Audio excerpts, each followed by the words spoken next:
A chuva de Petrópolis não era água, eram agulhas de gelo perfurando minha dignidade. Eu senti o puxão áspero no meu braço, o tecido do meu casaco de lã, aquele que eu mesma tricotei em noites de vigília, esticando até quase rasgar. Desce logo, mãe. Não tenho o dia todo e o cheiro de mofo desse carro está me dando náuseas. A voz de Van Clay chicoteou meus ouvidos. Eu olhei para o meu filho. O rosto que um dia eu embalei contra meu peito estava deformado pela impaciência e pela ganância. Ao lado dele, Soraya nem se deu ao trabalho de descer. Ela apenas conferia o batom no reflexo do retrovisor, os olhos fixos na tela de um celular de última geração, ignorando a mulher que lhe deu o teto onde ela dormia. À minha frente, o portão de ferro do Recanto das Flores rangeu. O som era o de uma cela se fechando. Eu não era uma mãe sendo cuidada. Eu era um entulho sendo descartado. Eles achavam que estavam se livrando de uma velha caduca para dividir os 5 milhões do meu casarão no alto da Boa Vista. Eles achavam que o silêncio do asilo apagaria o meu rastro. Mas o que eles não sabiam é que, sob as camadas de humilhação e o efeito dos sedativos que Soraya me forçava a tomar, o sangue português de meus antepassados fervia. Eu guardava um segredo que valia 25 vezes mais que aquela casa. Antes de eu te contar como eu destruí o império de papel deles e recuperei minha honra, eu preciso saber, de onde você está assistindo a esta história de justiça? Escreva sua cidade nos comentários e continue assistindo, pois o que acontece a seguir no Afonso Story vai provar que o mundo dá voltas, e a minha volta foi avassaladora. A estrada de volta para o Rio de Janeiro parecia uma eternidade enquanto eu via o carro sumir na neblina da serra. Eu estava sozinha. O casarão colonial, com seus azulejos trazidos de trás os montes e o jardim de hortênsias que eu cuidei por 40 anos, agora estava nas mãos de traidores. Van Clay usou a desculpa da minha pneumonia. A senhora quase queimou o arroz. Mãe, está esquecida. Mentira. O arroz queimou porque ele gritava comigo na cozinha enquanto eu tentava me concentrar. A pneumonia foi o pretexto perfeito para Soraya me dar remédios para dormir que, na verdade, nublavam meu julgamento. Sob o efeito daquela névoa química, eles guiaram minha mão para assinar a procuração. Entrar no Recanto das Flores foi como entrar em um túmulo em vida. O corredor cheirava a desinfetante barato e a esperanças mortas. Uma enfermeira de olhar gélido me levou até um quarto com paredes descascadas. Minhas roupas, as poucas que me deixaram trazer, estavam em uma sacola plástica de supermercado. Aqui estão suas coisas, Olivia. O jantar é às 6. Não se atrase, disse a mulher, batendo a porta atrás de si. Eu sentei na beira da cama dura. Meus ossos doíam, mas meu coração doía mais. Eu lembrava de cada centavo que economizei para pagar a faculdade de Van Clay. Lembrava de quando vendi minhas joias de família para ele abrir o primeiro negócio que, claro, ele faliu por pura incompetência e arrogância. Eu tinha sido o alicerce de um homem que agora me chutava como se eu fosse um móvel infestado de cupins. Naquela primeira noite, o frio de Petrópolis entrou pelas frestas da janela mal vedada. Eu não chorei. As lágrimas tinham secado no caminho da subida. Em vez disso, eu fechei os olhos e visualizei cada canto da minha casa no rio. Eu imaginei Soraya tocando em meus cristais, deitando em meus lençóis de linho, planejando como gastar o dinheiro que não lhe pertencia. A traição tem um gosto metálico. Ela te deixa alerta. Enquanto os outros idosos ao meu redor aceitavam o destino com resignação, eu comecei a observar. Eu precisava de uma saída. Eu precisava de um aliado. Eu não sabia que, a poucos metros de mim, no quarto 102, o destino estava prestes a me entregar a chave para minha liberdade, e para a ruína total de Van Clay. Eu era Olivia, a velha esquecida, mas naquela cela de luxo disfarçada de asilo, eu comecei a desenhar o mapa da minha vingança. Eles queriam a minha casa, pois eles teriam muito mais do que pediram. Eles teriam o acerto de contas que o sangue e a honra exigiam. A loba estava ferida, mas ela nunca esteve tão desperta. O silêncio do Recanto das Flores era interrompido apenas pelo som rítmico dos sapatos de borracha das enfermeiras e pelos lamentos baixos que vinham dos quartos vizinhos. Para quem olha de fora, as colunas brancas e os gramados aparados de Petrópolis parecem um refúgio. Para mim, eram as paredes de um mausoléu. Na manhã seguinte à minha chegada, fui acordada às 5 da manhã com uma luz branca e fria no rosto. Não havia o cheiro de café fresco que eu mesma moía na minha cozinha no alto da Boa Vista. Havia apenas o cheiro de mofo e cloro. Hora do remédio, Olivia, disse uma voz ríspida. Era uma mulher alta, de rosto vincado, que não me via como pessoa, mas como uma tarefa a ser cumprida. Eu não preciso de remédio. Eu preciso falar com meu filho, respondi, minha voz falhando pela primeira vez. O Sr. Van Clay deixou ordens claras. Repouso absoluto. Ele disse que a senhora está confusa, ela retrucou, empurrando um copinho de plástico com 3 pílulas coloridas em direção à minha mão. Eu olhei para aquelas pílulas. Sabia que eram elas que me mantinham dócil, que faziam meus pés pesarem e minha mente se perder em névoas. Lembrei-me de Soraya, no rio, sorrindo falsamente enquanto me entregava vitaminas.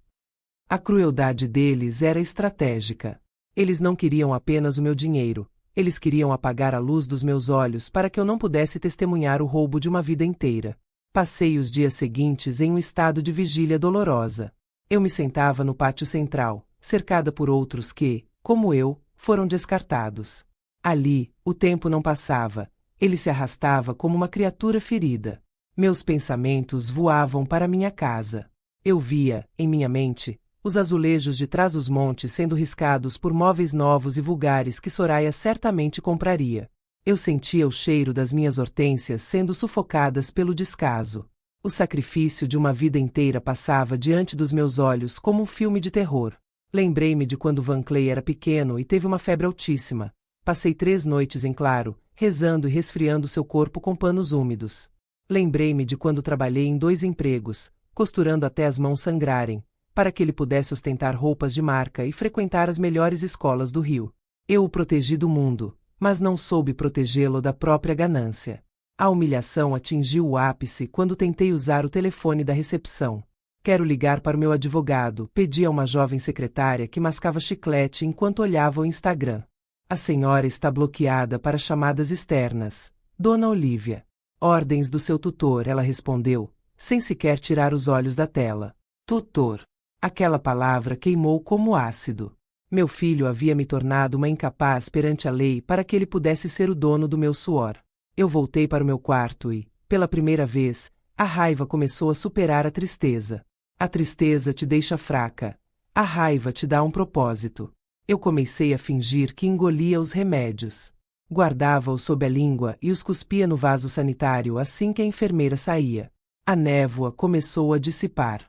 Meus sentidos voltaram a ficar aguçados.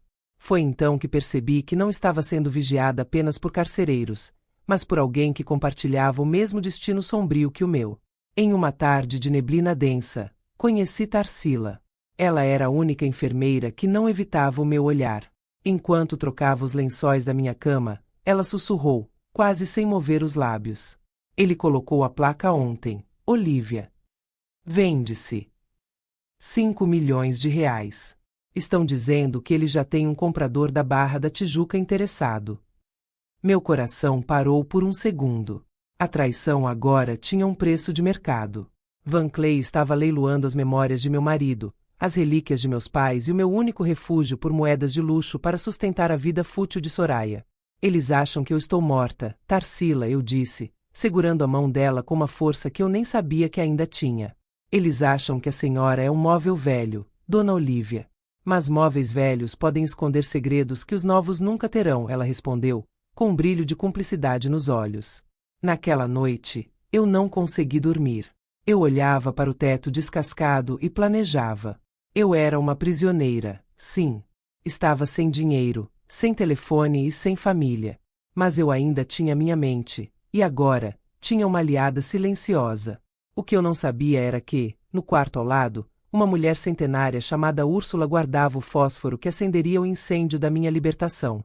Van Clay e Soraya celebrariam a venda da casa com champanhe caro na Barra, sem saber que o asilo de Petrópolis não seria o meu fim, mas o campo de treinamento para minha volta triunfal.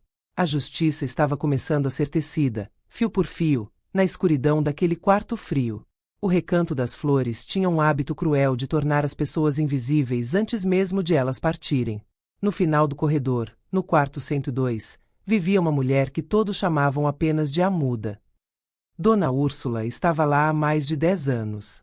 Disseram-me que ela era centenária, uma carcaça de pele e osso que a família depositou ali como quem esquece um guarda-chuva em dia de sol. Enquanto eu recuperava minha lucidez, Jogando fora as pílulas de Soraya e mantendo meus olhos bem abertos, comecei a visitar o quarto 102. Algo na dignidade silenciosa daquela mulher me atraía. Úrsula não era muda, ela apenas não tinha mais para quem desperdiçar suas palavras. Passei a sentar ao lado dela todas as tardes. Eu não pedia nada. Apenas abria meu livro de Luís de Camões, que Tarsila havia conseguido contrabandear para mim, e lia em voz alta. Mudam-se os tempos, mudam-se as vontades. Eu recitava, sentindo o peso daquelas palavras portuguesas em minha alma. Em uma tarde de terça-feira, enquanto eu massageava as mãos de Úrsula com um pouco de hidratante barato, senti seus dedos apertarem os meus. Uma força surpreendente para alguém tão frágil. Ela abriu os olhos, que brilharam com uma inteligência que nenhum enfermeiro ali dentro seria capaz de notar. Você não pertence a este lugar, Olivia, ela sussurrou, a voz rouca pelo desuso. Eu vi como você olha para o portão. Você tem fogo nos olhos. Eu só tenho cinzas. Eu tenho sede de justiça, Úrsula, respondi, aproximando-me. Meu filho me roubou a casa, a honra e a liberdade. Úrsula deu um sorriso triste. Família. Às vezes é o primeiro inimigo que enfrentamos. Meus filhos morreram esperando que eu morresse primeiro para herdarem o que achavam que eu tinha. Mas o que eu tenho, o governo não tributa e os gananciosos não enxergam. Passei meses cuidando de Úrsula como se ela fosse minha própria mãe. Eu a limpava quando a negligência das funcionárias era grande demais. Eu cantava fados baixinho para ela dormir. Criamos um mundo só nosso dentro daquela prisão. Olhar para Úrsula era como olhar para o meu próprio futuro se eu desistisse. Mas eu não ia desistir. E você, que está ouvindo o relato da minha luta, acredita que o destino sempre coloca as pessoas certas no nosso caminho para nos salvar? Se você acredita que a bondade sempre gera uma recompensa, inscreva-se agora no canal Afonso Story. Sua inscrição é o que nos dá força para continuar trazendo esses relatos de superação e justiça contra quem tenta nos derrubar. Certa noite, quando a neblina de Petrópolis estava tão espessa que mal se via a luz dos postes, Úrsula me chamou. Sua respiração estava curta, o fim estava próximo. Ela tateou sob o travesseiro e retirou uma pequena chave de latão, presa a um cordão de couro sujo. Ouça bem, Olivia, ela disse, com uma urgência que me arrepiou. Em Curitiba, no bairro do Batel, existe um casarão de pedra. O endereço está anotado neste papel. Meu pai foi um dos homens mais ricos do Sul, mas ele não confiava em bancos. Ele dizia que o papel apodrece, mas o metal resiste. Ela colocou a chave na palma da minha mão e fechou meus dedos com força. Eles acham que sou uma velha pobre. Deixe que achem. Vá até lá. No porão, atrás da adega de carvalho, há um cofre de parede escondido por um painel de madeira. O que está lá dentro agora é seu. Use para comprar a sua liberdade. Use para esmagar os que te fizeram chorar. Não me trate como um móvel velho, Olivia. Trate-me como seu passaporte para a vida. Úrsula partiu naquela mesma noite. Enquanto as enfermeiras entravam para levar o corpo com a indiferença de quem recolhe o lixo, eu permanecia no meu quarto, com a chave de latão queimando contra o meu peito. Eu não tinha apenas uma chave. Eu tinha um exército de ouro e ações que o mundo havia esquecido. Van Clay achava que tinha ficado rico vendendo o casarão do Alto da Boa Vista por 5 milhões. Ele não tinha ideia da avalanche que estava prestes a cair sobre a sua vida medíocre na Barra da Tijuca. Eu olhei para o espelho do banheiro. A mulher deprimida e sedada havia morrido junto com Úrsula. O que restava era uma loba, pronta para atravessar o Brasil e retomar o que era seu por direito. A vingança, eu percebi, não era apenas um desejo, era uma missão sagrada que Úrsula me confiara. Na manhã seguinte, Tarsila entrou no quarto com os olhos vermelhos. Ela se foi, Olivia. Ela não se foi, Tarsila, eu respondi, levantando-me com uma postura que eu não tinha há anos. Ela apenas me deu as armas para a guerra. E eu preciso que você me ajude a sair daqui. Hoje. O plano estava traçado. O Sul me esperava. E Van Clay? Bem, Van Clay logo descobriria que o pior erro de um homem é subestimar uma mulher que sobreviveu ao inferno e voltou com a chave do paraíso nas mãos. A fuga não foi um ato de sorte, foi um ato de precisão. Tarsila, movida por uma mistura de pena e ódio pela injustiça que via diariamente, foi meu anjo da guarda. Naquela madrugada, O asilo estava mergulhado em um silêncio sepulcral. Com as últimas joias que eu havia costurado no forro da minha mala de mão, um par de brincos de esmeralda que Soraya não conseguiu encontrar, subornamos o guarda noturno. Vá! Olívia! Não olhe para trás, sussurrou Tarsila na escuridão do portão lateral. Eu não olhei. Peguei um táxi para a rodoviária de Petrópolis, e de lá, o primeiro ônibus para o Rio, e em seguida, uma conexão direta para Curitiba. Foram horas de estrada, o motor do ônibus roncando como meu próprio coração. Eu vi as luzes das cidades passando pela janela e senti a névoa do sedativo ser substituída pela adrenalina pura. Cheguei a Curitiba em uma manhã fria de neblina curitibana. O bairro do Batel era imponente, com suas ruas arborizadas e mansões que exalavam o cheiro do dinheiro antigo. Encontrei o endereço que Úrsula me dera, um casarão de pedra cinzenta, cercado por muros altos e cobertos de era. Parecia uma fortaleza esquecida pelo tempo. A chave de latão tremeu na minha mão, mas girou perfeitamente na fechadura da porta lateral. O interior da casa cheirava poeira e papel velho. Desci as escadas da adega com o coração na boca. Lá estava, a adega de carvalho, exatamente como Úrsula descreveu. Empurrei o painel de madeira falsa e o cofre de ferro surgiu diante de mim. A combinação estava anotada no verso do papel de Úrsula. Quando a porta de aço rangeu e se abriu, eu perdi o fôlego. Não eram apenas joias. Eram barras de ouro maciço, moedas raras de colecionador e maços de certificados de ações de empresas de mineração e terras que, ao longo de décadas, haviam se valorizado de forma astronômica. Naquele momento, eu soube que não era mais a velhinha do asilo. Eu era dona de um império que meu filho Van Clay não conseguiria imaginar nem nos seus sonhos mais gananciosos. As mesas estavam prestes a virar. Se você quer ver o pesadelo de Van Clay e Soraya começar, clique no botão de se inscrever no canal Afonso Story agora mesmo. Não perca a chance de ver essa justiça ser feita.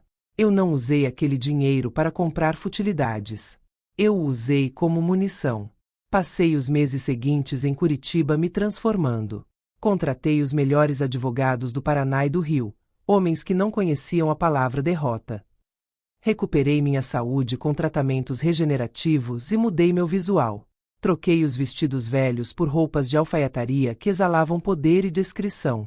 Mas a parte mais importante da minha preparação foi o silêncio. Eu precisava que Van Clay acreditasse que eu tinha desaparecido no mundo, ou melhor, que eu estava morta. Descobri, através do meu detetive particular, que Van Clay e Soraya estavam vivendo uma vida de mentiras na Barra da Tijuca. Eles já tinham gastado quase todo o sinal da venda da minha casa no Alto da Boa Vista em carros de luxo e festas regadas a champanhe. Eles estavam desesperados para fechar a venda final, mas meu advogado anônimo estava travando o processo na justiça, alegando irregularidades na interdição. Eles estão sangrando financeiramente, Dona Olívia, disse meu advogado em uma reunião em um hotel de luxo no Batel. Van Clay está fazendo empréstimos com agiotas para manter as aparências. Ótimo, eu respondi, saboreando um café forte. Compre as dívidas dele. Todas elas. Eu quero ser a única pessoa a quem meu filho deve neste mundo. Eu quero ser a dona da alma dele antes mesmo de ele saber que eu ainda respiro. Eu passava as noites estudando o sistema que eles tentaram usar contra mim. Aprendi sobre leis, sobre mercado financeiro, sobre como a justiça pode ser lenta, mas é implacável quando se tem os recursos certos. Eu não era mais a mãe que perdoava, eu era a credora que cobrava. A transformação física foi o toque final. Quando olhei no espelho, não vi a Olívia deprimida do asilo. Vi uma mulher de olhar gélido, cabelos bem cortados e uma determinação que poderia mover montanhas. Eu estava pronta para voltar ao Rio de Janeiro. Mas eu não voltaria como mãe. Eu voltaria como destino, batendo a porta daqueles que acharam que poderiam me enterrar viva. Van Clay e Soraya achavam que estavam prestes a dar o golpe final e ficar com a minha herança. Mal sabiam eles que a herança de Dona Úrsula tinha me dado algo muito mais valioso que o ouro, o poder de mostrar a eles que a verdadeira justiça não se pede, se executa. O palco estava montado no Alto da Boa Vista, e eu já tinha comprado todos os ingressos. O Rio de Janeiro me recebeu com um sol escaldante, mas meu coração estava frio como mármore. Instalei-me em uma cobertura em Copacabana, sob um nome falso, cercada por telas que mostravam o monitoramento em tempo real da vida de Van Clay. Eu não tinha pressa. A pressa é para os amadores. A vingança é uma arte que exige paciência. Meu detetive, um homem de poucas palavras, trazia relatórios diários. Van Clay estava afundado em dívidas de jogo em cassinos clandestinos da Zona Sul. Soraya, ignorante da tempestade que se aproximava, continuava postando fotos de uma vida de luxo que não existia mais. O sinal da venda da minha casa no Alto da Boa Vista já havia evaporado em bolsas de marca e juros de agiotas. Ele está desesperado, Dona Olivia, disse o detetive, entregando-me fotos de Van Clay saindo de uma financeira com o rosto pálido. Ele tentou hipotecar o apartamento da Barra, mas descobriu que o imóvel já foi comprado por uma holding estrangeira. Eu sorri, girando o anel de sinete que pertencera ao pai de Úrsula. Aquela holding era eu. Eu era dona do teto onde eles dormiam. Eu era dona das notas promissórias que Van Clay assinava com as mãos trêmulas. Soraya, vendo o castelo de cartas desmoronar, tentou avançar em minha direção. Sua velha maldita! Você não pode fazer isso. Nós somos sua família. Meus 2 advogados e o detetive entraram na sala naquele exato momento. O advogado paranaense colocou uma pasta de couro sobre a mesa. Dona Soraya, o seu casamento com Van Clay foi baseado em comunhão de bens, mas as dívidas que ele acumulou agora superam qualquer patrimônio, disse o advogado. E quanto à senhora, temos provas de que a senhora administrou substâncias psicotrópicas em Dona Olivia sem prescrição médica. Isso é cárcere privado e tentativa de homicídio qualificado. O silêncio que se seguiu foi absoluto, quebrado apenas pelo choro patético de Van Clay. Eu tenho 2 propostas para vocês, eu disse, levantando-me e caminhando até a janela, olhando para o Rio de Janeiro que agora me pertencia novamente. A primeira, vocês assinam uma confissão completa de todos os crimes, abrem mão de qualquer herança futura e saem desta casa agora, com as roupas do corpo e nada mais. Se fizerem isso, eu não entrego os documentos para a polícia que está ali no portão. E a segunda? Soraya perguntou, com os olhos injetados de ódio. A segunda é vocês continuarem gritando. A polícia entra, vocês saem algemados na frente de todos os vizinhos do Alto da Boa Vista e passam os próximos 10 anos apodrecendo em uma cela muito pior do que o quarto que vocês me deram em Petrópolis. Van Clay não hesitou. Ele arrastou-se até a mesa e assinou os papéis com a mão borrada de lágrimas. Soraya, tremendo de fúria, fez o mesmo. Ela tentou sair com o meu colar de pérolas, mas eu a segurei pelo pulso com uma força que a fez recuar. Devolva, eu ordenei. Pérolas são feitas de sofrimento que se transforma em algo precioso. Você é apenas o sofrimento. Não merece a joia. Ela arrancou o colar, jogando no chão, e correu para fora. Vi os 2 caminhando pela calçada, a mesma calçada onde eles me empurraram para dentro de um carro meses atrás. Eles não tinham carro, não tinham dinheiro e não tinham dignidade. Eles eram apenas 2 sombras desaparecendo na curva da estrada. Eu me virei para a sala vazia. Abracei a mim mesma. O ar parecia mais puro. O casarão estava em silêncio, mas não era o silêncio do asilo. Era o silêncio da vitória. Eu era Olivia, a filha de portugueses, a milionária do Sul, a loba que voltou para casa. O checkmate foi dado, e o rei e a rainha de papel haviam caído. O silêncio que se instalou no casarão do Alto da Boa Vista após a partida de Van Clay e Soraya não era o silêncio de abandono que vivia em Petrópolis. Era um silêncio sagrado, de purificação. Caminhei por cada cômodo, abrindo as janelas de madeira pesada e deixando o ar fresco da floresta da Tijuca varrer o cheiro de ambição e traição que eles deixaram para trás. Recolhi o colar de pérolas que Soraya jogou ao chão. Elas brilhavam sob a luz do sol, intactas. Eu as limpei com cuidado, sentindo que, assim como aquelas joias, eu também tinha sido forjada sob pressão, na escuridão, para emergir mais forte e valiosa do que nunca. Minha primeira decisão como a nova milionária da família não foi comprar iates ou ostentar em colunas sociais. Eu usei a fortuna de Dona Úrsula para honrar a sua memória. Transformei o andar térreo do meu casarão no centro de apoio Úrsula e Olivia. Hoje, advogados e médicos que eu mesma contrato trabalham aqui para garantir que nenhum idoso seja silenciado ou roubado por aqueles que deveriam amá-lo. Van Clay e Soraya. O detetive me traz notícias de vez em quando, embora eu não as peça. Estão vivendo em um quartinho de pensão no subúrbio, trabalhando em subempregos para pagar os juros das dívidas que ainda restam. Eles descobriram, da maneira mais amarga, que o dinheiro que vem do sangue e das lágrimas dos pais nunca próspera. O império de papel deles foi levado pelo vento, e o que restou foi a mediocridade de suas próprias almas. Todas as manhãs, eu acordo e preparo meu café bem forte, como meu pai gostava. Sento-me na varanda, olho para as minhas hortênsias, que agora florescem mais azuis do que nunca, e sinto o peso da chave de latão em meu bolso. Ela me lembra que a liberdade é o bem mais precioso que um ser humano pode possuir. Eu não busco o ódio, pois o ódio é uma corrente que te prende ao passado. Eu busco a justiça, porque a justiça é a bússola que coloca cada pessoa no seu devido lugar. Meu lugar é aqui, no topo da serra, rodeada de memórias que agora são apenas luz. Minha história termina aqui, mas a luta por respeito e dignidade continua todos os dias. Se este relato de superação e vingança justa tocou seu coração, não saia daqui sem se tornar parte da nossa família. Inscreva-se no Afonso Story para acompanhar mais jornadas de mulheres que se recusaram a ser vítimas e escolheram ser rainhas de seus próprios destinos. Obrigada por me ouvir, e lembre-se, nunca subestime o silêncio de quem sabe o que vale.